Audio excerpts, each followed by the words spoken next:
Oh, this is the silver girl, or actually, it could be thought of as the silver girl. It's she's wearing a silver coin for a tire, and using a silver chain with the accessories, and has her skin painted silver. So a little more interesting than the picture of Ron Paul, of course, right? Although I guess I'm going to vote for Ron Paul, even though the guy is pretty much probably dropped out of the campaign. But who the hell knows? But I would vote for the silver girl versus Mitt Romney or Obama. So there you go, right? I don't know who this person is. It's a silver girl. Anyway, I wanted to talk a little bit about silver today and also what's going on in the euro. Now, they're talking about the Greek euro exit looms closer as banks crumble.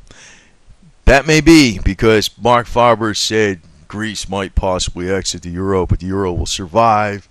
And there might be maybe a couple nations that exit the euro, but the euro is going to survive minus maybe one or two nations. I would think possibly now looking like Greece might exit the euro. I don't know. But what I'm pointing out is I don't really care about this European problem, but what I'm looking at is the metals. The metals. Now, the metals are up today, right? A lot of people were thinking, well, maybe that was it, 27 something. I think not, because even though fundamentally the metals should be like, a couple $100 for an ounce of silver at least, they're still going down because there's going to be a liquidity crunch, and everybody's like running to the banks, pulling money out of the banks, and there's a flight of capital out of Greece and Spain and all this type of stuff. And it goes on in this article. It says the crisis is replicating the pattern of a fixed exchange ruptures throughout history. For instance, Britain was forced off the gold standard in 1931 after pay cut protests and the Navy triggered capital flight. So, this is the same old game, so this doesn't play out all the way. Now, what can happen is, just like in the beginning of 2012, we can have silver have go from like $26 up to $37 in a matter of a couple months. Actually, I think once QE's announced more solidly, because it's probably going to happen, there's going to be a crisis bad enough that QE's going to happen.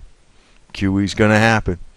And guess what's going to happen from there? The metals are going to go probably, it'll break through the 40 mark, then. It'll break through the 40 mark.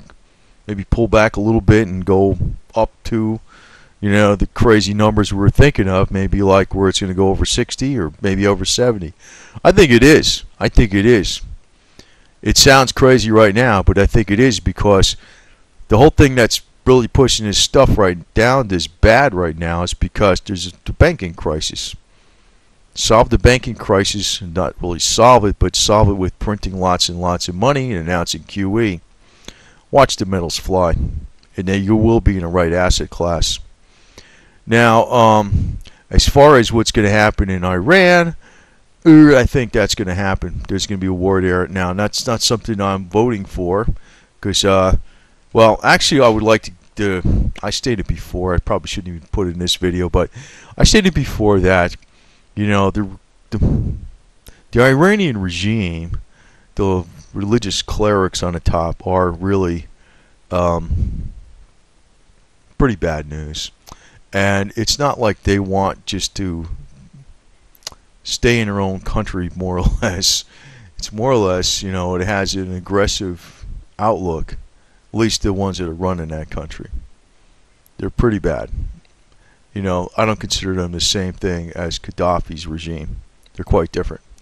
Now, I want to point out that, so I'm not really for a war per se, but I think it's going to have to be, it's a necessity. But that is going to be very bullish for the gold, for instance. Probably the silver too, especially the gold, times of uncertainty. So this is probably going to play out pretty soon, and it's maybe a little bit more of a slow slide, but till we actually hit the bottom on the metals, and that's going to be what we're going to get for a signal, basically, is, Europe is falling apart, and then they have to act, and they're going to have to print money like crazy to save the day. That's when you're going to see the turnaround point. That's probably what's going to happen here pretty soon. But today, it was a fake out. The bottom is not in here yet. So this is the silver woman here, and I think she's being interviewed about Ron Paul. You know, that could very well be. Now, Ron Paul, basically, I don't know if he's a candidate anymore, but if he's not a candidate anymore, I'll vote for her. So, I mean, she's better than Mitt Romney or Obama.